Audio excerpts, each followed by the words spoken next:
In a recent video, I talked all about our end of the year homeschool wrap up, and I hinted to some big changes that we are making in the upcoming school year, so stay tuned to hear all about those.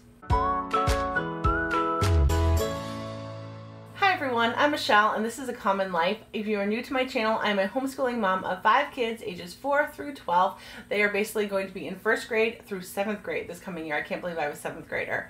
And on my channel, I basically share about homeschool motherhood and everything in between. So if that is interesting to you, please click that subscribe button down below so that you can be notified when I post new videos.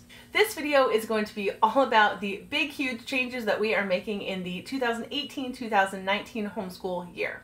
If you watched my previous video, I'll have it linked to up above for you. I talked all about the craziness that happened last year and how we kind of had to change things around several times.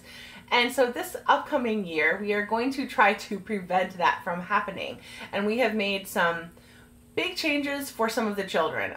For my older 2 children, nothing is changing. They are going to be continuing to attend the school that they had attended last year, which is a cottage school where they go 2 days a week, and then on the other 3 days we homeschool.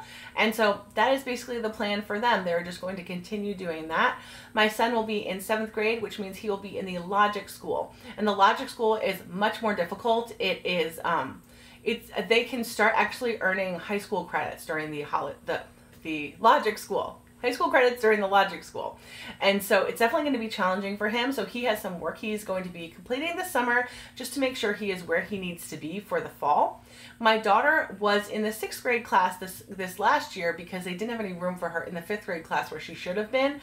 And so this year she's going to be doing the 6th grade class again. The content is not going to be exactly the same, so it's not just going to be like a repeat for her, but it'll be good because she will be with the kids who are her age, which I think is really important. I didn't want to push her ahead and put her with these 7th graders because there's a big difference between a 6th grader and a 7th grader. And so I definitely think she needs to be in that 6th grade class where she already was, but then be with some of the girls and boys who are her own age. Now here is where the big changes start. We are sending our almost 3rd grader and our almost 2nd grader to the school next year as well. Now they can only go 1 day a week. So my older 2 children will be going 2 days a week. My younger 2 or middle 2 children will be going 1 day a week. And so on Wednesdays, when all 4 of them will be gone, I will only have 1 kid in the house, my little 4-year-old Eric.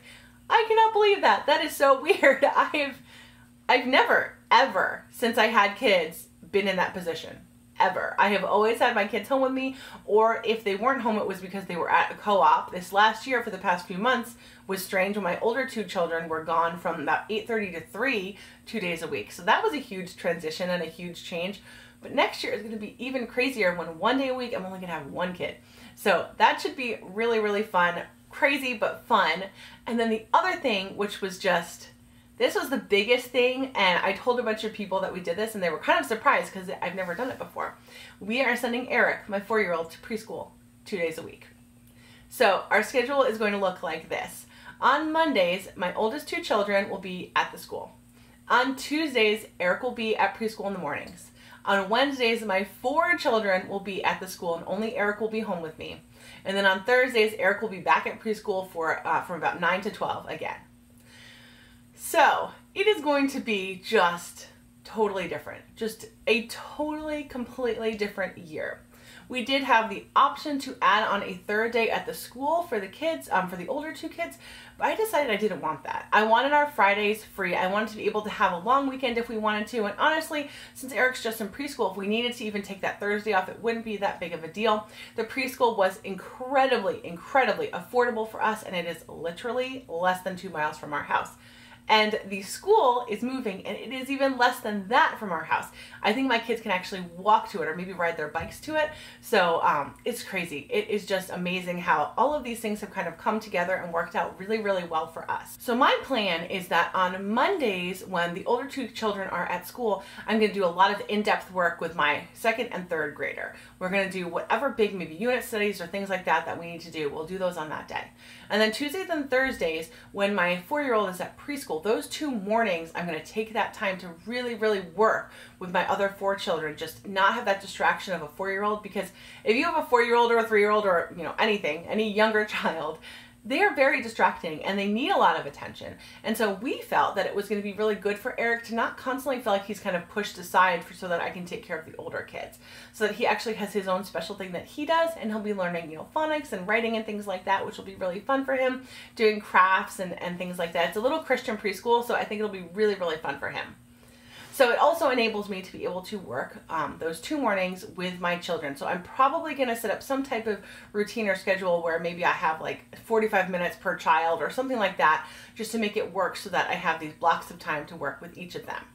And then Wednesday, when all 4 of the children are gone, I think what I'm going to do is kind of make that a fun day for me and Eric. We will probably drop the kids off, then maybe go to a coffee shop or something like that, and then run some errands and just do some things one-on-one, just the 2 of us. I was going to look to see if there were any library programs, because I think over the past 2 years, having like those older kids, we have not done library programs because they didn't really want to go, and it was hard getting the little ones out the door. But I think now he's 4 years old, it's a lot easier. We'll have already gotten all of the other kids to school, and so I'm going to try to see if there's some type of library program or something like that that we can do. And then another fun thing that we are doing is my friend Tanya from Project Happy Home. If you do not know Tanya's channel, Project Happy Home, you have to check it out. Please, please do. I will link to it up above for you. She is wonderful. She is amazing. And I am so, so incredibly blessed to have her now living near me. And so we are actually going to plan on getting together on a very regular basis while some of my older children are at school. So I am really looking forward to that. I have such high hopes for this upcoming school year. I think it's going to be really, really good, but very, very different. Nothing that we have really ever done before. I've never sent this many kids away, like during the day. That's so weird. And I know some people have said, well, is that still homeschooling? I mean, are you really still homeschooling? Yes, I am really still homeschooling. I'm still homeschooling them 3 days a week.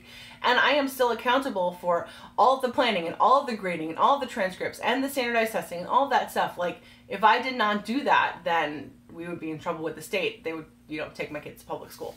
So I am definitely still homeschooling. There is still a lot that is involved in it, but it does definitely take away the huge portion of the planning aspect of it, because the curriculum is basically picked for me.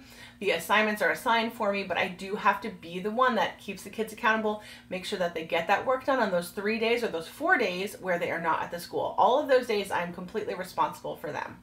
If you are interested in learning more about the cottage school, I will link videos down below for you so that you can check them out. And I will also link to the website all about school aid groups.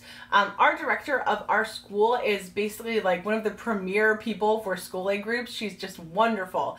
And so I will link that down below so you can kind of check it out and see if you guys have any school aid groups in your area. I know that ours is kind of more of a very structured school, but there are some that are just like co-ops or casual meetups and things like that. So definitely check out that website. I'll have it down below so that you can see if that's, you know, something that you would like to be involved in. The nice thing about homeschooling is that we can kind of do whatever we want. If we want to, you know, put our kids in something more structured and more formal, we can do that. If we want to unschool, we can do that. We can do whatever we want. It is incredible. So if you are new to homeschooling or you are considering homeschooling, I have a video all about transitioning from public or private school to homeschool. So I will link to that above for you so that you can see that and see if it would be helpful to you. Our experience since we began homeschooling has just completely changed over the years. The first couple of the years were pretty much the same, but then when we moved here, everything changed. We've just been doing very different things for the past 3 years now. Wait, how long have we lived here? Not 3 years, 2 years. Wow, only 2 years. That's crazy. I feel like we've lived here longer than that. 2 years. So these last 2 years have been kind of all over the place. So I feel like this upcoming year is going to kind of like settle us in and find our place, find our footing, hopefully find some good lifelong friends for our kids and for me. I would love that as well. I hope you enjoyed this video. If you did, please click the like button and don't forget to subscribe. Thanks for watching and have a great day.